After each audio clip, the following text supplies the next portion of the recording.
Hello mga bay, assalamualaikum warahmatullahi wabarakatuh. Kumusta kayong lahat? Isang mapagpalang araw at sanay na sa mais kayong kalagayan.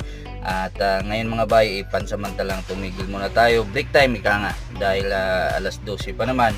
At pupunta tayo mamaya, kita-kits sa Quezon City mga bay. May bibisitahin tayo para kukunin natin yung item ng client na nagpapakuha sa atin.